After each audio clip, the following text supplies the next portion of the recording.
છાતી ઠોકીને કહું છું કે મેં રાજકારણમાં રૂપિયા બનાવ્યા છે।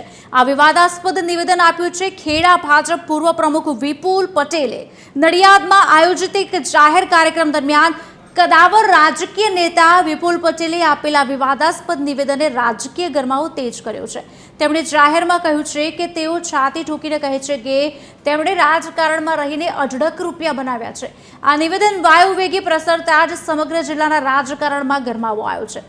વિપુલ પટેલ ભાજપના પૂર્વ જિલ્લા પ્રમુખ, મહામંત્રી અને અમૂલ ડેરીના ચેરમેન રહી ચૂક્યા છે। સ્થાનિક સ્વરાજ્યની ચૂંટણી પહેલા આ પ્રકારનું નિવેદન આવતા ચર્ચાનો વિષય બન્યો છે।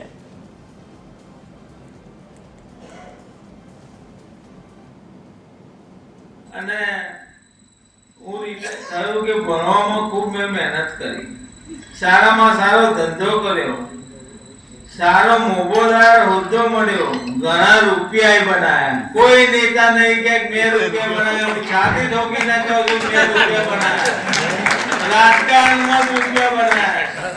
આવા કોઈ નેતા નડિયાદમાં ખેડા જિલ્લામાં કોઈ નહીં મળે, કારણ કે જે મળે ઘેર ભરે બહાર હાલે। आज के વધુ વિગત આપશે સંવાદદાતા ભાવિના દરજી ફોનલાઈન પર જોડાયા છે। ભાવિના, એક તરફ ઇલેક્શન માથે છે, બીજી તરફ આ પ્રમાણેનું નિવેદન સામે આવ્યું છે, રાજકારણમાં ગરમાવો આવ્યો છે, શું વધુ વિગતો મળી રહી છે?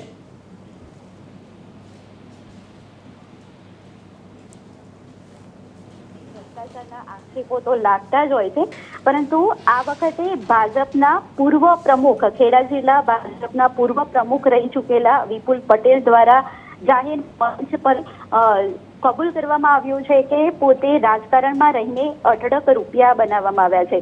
નડિયાદમાં આયોજિત એક જાહેર કાર્યક્રમમાં વિપુલ પટેલ ઉપસ્થિત થયા હતા અને આ દરમિયાન તેઓએ જાહેરમાં રાજકારણમાં રહીને અઢળક રૂપિયા બનાવ્યા હોવાનું નિવેદન આપતા હાલ રાજકીય વર્તુળમાં અનેક ચર્ચાઓએ જોર પકડાયો છે અને આ મુદ્દો હવે પ્રદેશ કક્ષાએ પણ એક મુખ્ય વિષય બની ચૂક્યો છે। મહત્વનું છે કે વિપુલ પટેલ અગાઉ અમૂલ ડેરીના ચેરમેન રહી ચૂક્યા છે અને હાલ પણ અમૂલના ડિરેક્ટર તરીકે કાર્યરત છે અને સ્થાનિક સ્વરાજ્યની ચૂંટણીના માહોલ વચ્ચે વિપુલ પટેલ દ્વારા આપવામાં આવેલા આ ચોંકાવનારા નિવેદનના કારણે હાલ પક્ષ તથા વિપક્ષ માટે એક મુખ્ય ચર્ચાનો વિષય બની ગયો છે અને તેઓનો આ વિડીયો સોશિયલ મીડિયામાં પણ ભારે વાયરલ થતા મુખ્ય ડિબેટનો વિષય પણ બની ગયો છે। ત્યારે વિપુલ પટેલ દ્વારા આપવામાં આવેલા આ વિવાદાસ્પદ નિવેદન મામલે હવે પક્ષ દ્વારા કયા પ્રકારના પગલાં લેવામાં આવે છે તે જોવું રહ્યું। ખુશાલી જી, આભાર।